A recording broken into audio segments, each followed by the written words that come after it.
Hello good morning everyone, welcome to new exam study.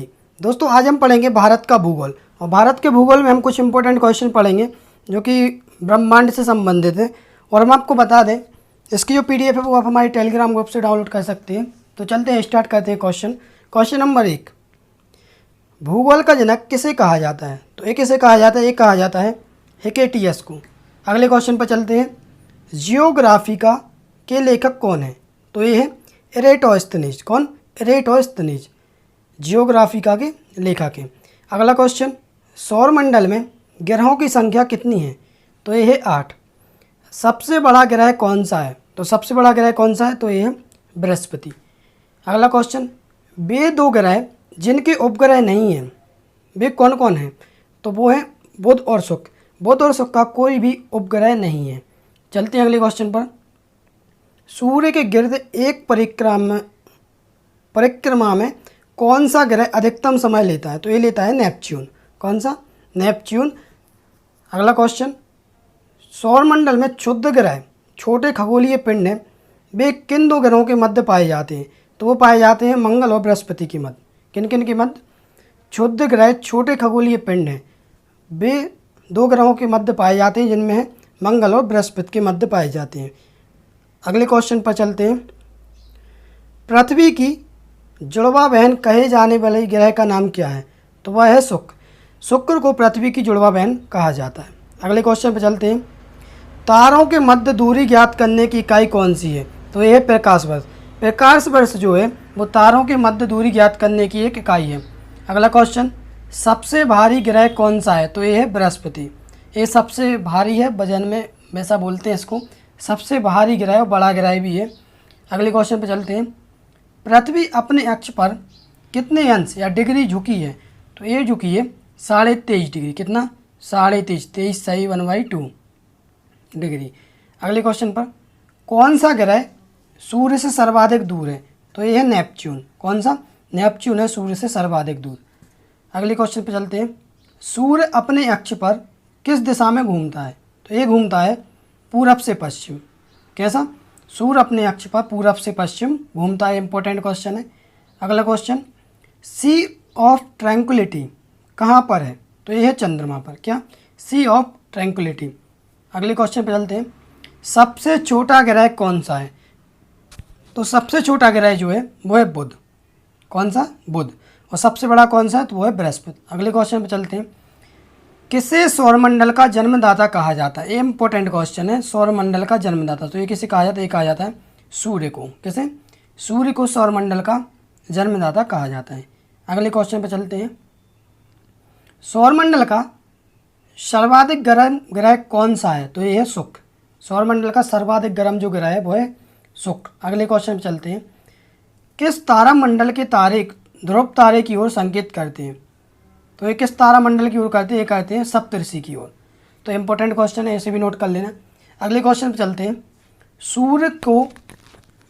Shani को सूर्य के चारों ओर चक्कर लगाने में कितना समय लगता है या लगते हैं? कितना समय लगता है या लगते हैं? तो इतना लगता है इसमें 29.5 साल, यानी 29.5 वर्ष। चलते हैं अगले क्वेश्चन पर, यानी 29.5 यानी 29 साल और 6 महीने। अगले क्वेश्चन पर चलते हैं, यूरेनस सूर्य के चारों ओर एक परिक्रमा में कितना समय लेता है? तो ये लेता है कितना? 84 वर्ष। कितना समय लेता है? 84 वर्ष। अगले क्वेश्चन पर चलते हैं, पृथ्वी परिभ्रमण करती हुई प्रति मिनट करीब कितनी दूरी तय कर लेती है? तो ये कर लेती है 49 किलोमीटर।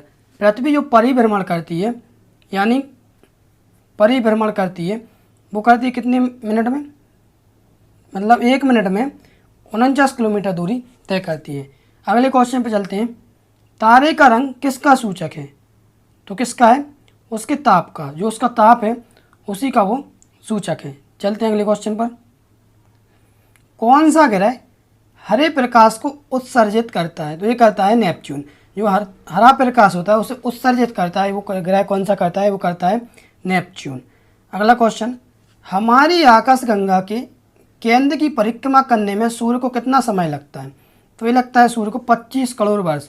मतलब परिक्रमा करने में, जो परिक्रमा करता है केंद्र का, यानी जो केंद्र, एक केंद्र, वो केंद्र की चारों ओर चक्कर लगाने से परिक्रमा कहते हैं, और जो अपने स्थान पर करे उसे परिभ्रमण कहते हैं, यानी अपने स्थान पर ऐसा घूमता घूमता ऐसे जाता है तो उसे परिभ्रमण कहते हैं। ये है परिक्रमण, ये है परिभ्रमण, इसे आप नोट कर लेना, बहुत इंपॉर्टेंट है। तो इसे 25 करोड़ वर्ष लगते हैं। ब्रह्मांड की उत्पत्ति का सर्वाधिक मान्य सिद्धांत कौन सा है? तो ये कौन सा है? बिग बैंग सिद्धांत। ब्रह्मांड की उत्पत्ति का सर्वाधिक मान्य सिद्धांत माना जाता है वो है बिग बैंग सिद्धांत, यानी वो विस्फोट वाला। इसे हम डिटेल में आपको बाद में बताएंगे। अगले क्वेश्चन पे चलते हैं। पृथ्वी की आकाशगंगा यानी गैलेक्सी को क्या कहा जाता है? तो ये कहा जाता है मंदाकिनी। और अपना ये आकाशगंगा है वो किस आकार में? वो है सर्पिल आकार में। अगले क्वेश्चन पे चलते हैं। पृथ्वी के आकाशगंगा के सबसे शीतल और चमकीले तारों के समूह को क्या कहते हैं? तो क्या कहते हैं? इसे कहते हैं ओरियन नेबुला। क्या? Orion nebula. पृथ्वी के आकाशगंगा के सबसे शीतल और चमकीले तारों के समूह को कहते हैं ओरियन नेबुला। चलते हैं अगले क्वेश्चन पर। किस ग्रह के दिन के मान में या मान और उसके अक्ष का झुकाव लगभग पृथ्वी के दिन मान और झुकाव के समतुल्य है? तो किसके? नेपच्यून के। मतलब नेपच्यून अक्ष का झुकाव लगभग पृथ्वी के दिन मान और झुकाव के समतुल्य, मतलब जो पृथ्वी का झुकाव है अक्ष का उतना ही नेपच्यून का है।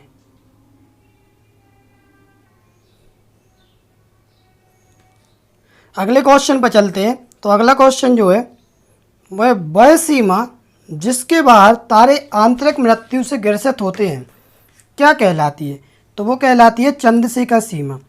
वह सीमा जिसके बाहर तारे आंतरिक मृत्यु से ग्रसित होते हैं, जो आंतरिक मृत्यु होती है उससे ग्रसित होते हैं, क्या कहलाती है? तो वो कहलाती है चंद्रशेखर सीमा। अगले क्वेश्चन पे चलते हैं। सर्वप्रथम खोजा गया क्षुद्र ग्रह कौन सा है? तो वह सिरस या इसे साइरस भी बोलते हैं। क्या बोलते हैं? शायरस, यानी शायरस भी बोलते हैं। इसके बाद है ब्लैक होल सिद्धांत किसके द्वारा दिया गया? तो ये दिया गया था एस चंद्रशेखर द्वारा। जो ब्लैक होल सिद्धांत है वो एस चंद्रशेखर द्वारा दिया गया। अगला क्वेश्चन। ब्रह्मांड का सबसे बड़ा तारा कौन सा है? तो है स्पाइनल ओरेगी। कौन सा? स्पाइनल ओरेगी। ब्रह्मांड का सबसे बड़ा तारा है स्पाइनल ओरेगी, इसे आप नोट कर लेना। अगला क्वेश्चन। पृथ्वी और चंद्रमा के कक्ष तलों में कितने डिग्री का झुकाव है? तो कितना है? 5 डिग्री का झुकाव। पृथ्वी और चंद्रमा है उसके कक्ष तलों में 5 डिग्री का झुकाव है। अगला क्वेश्चन। आकाश में सबसे चमकीला तारा कौन सा है? तो यह साइरस। कौन सा? साइरस या डॉग स्टार ही बोलते हैं। अगला क्वेश्चन। किस आकाशीय पिंड को पृथ्वी पुत्र कहा जाता है? तो ये कहा जाता है चंद्रमा को। चंद्रमा को ऐसा माना जाता है जो महासागर है अपना प्रशांत, उसका जो कुछ हिस्सा है जैसे उसको अगर फिट करें तो उसमें फिट होता है, तो कुछ लोग ऐसा मानते हैं कि पृथ्वी का पुत्र इसलिए कहा जाता है। अगला क्वेश्चन। तारे के टिमटिमाने का कारण क्या कारण है? तो ये है प्रकाश का अपवर्तन। तारे का टिमटिमाने का जो कारण है वो है प्रकाश का अपवर्तन। चलते हैं अगले क्वेश्चन पर। किस घटना के कारण आकाश का रंग नीला प्रतीत होता है? तो ये प्रकीर्णन के कारण आकाश का रंग नीला प्रतीत होता है। अगला क्वेश्चन। एंड्रोमेडा हमारी आकाशगंगा से कितनी दूर है? तो ये है 2.2 मिलियन प्रकाश वर्ष। कितना? 2.2 मिलियन प्रकाश वर्ष। हम आपको प्रकाश वर्ष के बारे में बाद में बताएंगे। तो चलते हैं, स्टार्ट करते हैं। अगला क्वेश्चन। अंतरिक्ष यान मैगलेन किस ग्रह पर भेजा गया? तो ये भेजा गया था मंगल पर। अंतरिक्ष यान मैगलेन पर भेजा गया था। सौरमंडल का कौन सा ग्रह सूर्य से निकटतम है? तो ये है बुध। सौरमंडल का सूर्य जो बुध ग्रह है जो सूर्य के सबसे निकटतम है। अगला क्वेश्चन। किस ग्रह का आकार पृथ्वी के आकार के लगभग बराबर है? किसका है? शुक्र का, और इसे पृथ्वी की बहन भी बोलते हैं। अगला क्वेश्चन। सूर्य से पृथ्वी तक प्रकाश को आने में कितना समय लगता है? तो ये लगता है 8 मिनट 16.6 सेकेंड। कितना? 8 मिनट 16.6 सेकेंड। कुछ क्वेश्चन ऐसे ही बनते हैं 8 मिनट 16 सेकेंड, और कुछ अगर ऐसा है 16.6 सेकेंड, तो इसे आप सही लगाना। 16 सेकेंड मत लगाना। अगर ये वाला ऑप्शन हो ना 16.6 सेकेंड तो इसमें ए लगाना। चलते हैं अगले क्वेश्चन पर। अंतरिक्ष यात्री को आकाश का रंग कैसा दिखाई देता है? तो उसे देता है काला दिखाई। मतलब पृथ्वी से अपन को नीला दिखता है लेकिन वहाँ अंतरिक्ष में काला दिखता है। अगले क्वेश्चन पर चलते हैं। कौन सा तारा पृथ्वी के सर्वाधिक समीप है? तो यह है सूर्य। सूर्य पृथ्वी के सर्वाधिक समीप है। अगले क्वेश्चन पर चलते हैं। शीघ्रता से घूमने एवं उच्च रेडियो तरंग छोड़ने वाला पल्सर क्या कहलाता है? तो ये कहलाता है न्यूट्रॉन तारा। कौन सा? न्यूट्रॉन तारा कहलाता है, मतलब उच्च रेडियो तरंग छोड़ने वाला पल्सर न्यूट्रॉन तारा कहलाता है। अगले क्वेश्चन पर चलते हैं। ब्रह्मांड में विस्फोटी तारा क्या कहलाता है? तो वो कहलाता है अभिनव तारा को विस्फोटी तारा बोलते हैं ब्रह्मांड में। अगले क्वेश्चन पर, एक खगोलीय दूरी क्या कहलाती है? एक खगोलीय दूरी जो होती है, इसके बारे में प्रकाश वर्ष भी बोलते हैं, तो वो होती है पृथ्वी और सूर्य के बीच की दूरी। किसकी? पृथ्वी और सूर्य के बीच की दूरी। अगले क्वेश्चन पर चलते हैं। सौरमंडल की खोज किसने की? तो ये की थी किसने? कोपरनिकस ने। सौरमंडल की जो खोज की वो किसने की? कोपरनिकस में। इससे क्वेश्चन बनते हैं। अगला क्वेश्चन, सौरमंडल का सबसे ऊंचा पर्वत नेक्स्ट ओलंपिया किस ग्रह पर स्थित है? तो वो है मंगल पर। सौरमंडल का सबसे ऊंचा पर्वत नेक्स्ट ओलंपिया मंगल ग्रह पर एक स्थित है। अगला क्वेश्चन और लास्ट क्वेश्चन हम पढ़ते हैं। एक प्रकाश वर्ष कितनी दूरी के बराबर होता है? ए होता है 9.46 इंटू 1012 किलोमीटर। कितना? 9.46 इंटू 1012 किलोमीटर। तो ये होता है प्रकाश वर्ष की दूरी। ये बहुत इंपॉर्टेंट, इससे क्वेश्चन बनते हैं, इसे आप प्रॉपर तरीके से याद करना। दोस्तों ये रही आज की वीडियो और हमने आज पढ़ा ब्रह्मांड के बारे में। कल मिलेंगे और नए टॉपिक के साथ। वीडियो देखने के धन्यवाद। तो वीडियो अच्छा लगे तो लाइक और शेयर जरूर कीजिए और चैनल को सब्सक्राइब कीजिए, ज़्यादा से ज़्यादा शेयर कीजिए। वीडियो देखने के धन्यवाद।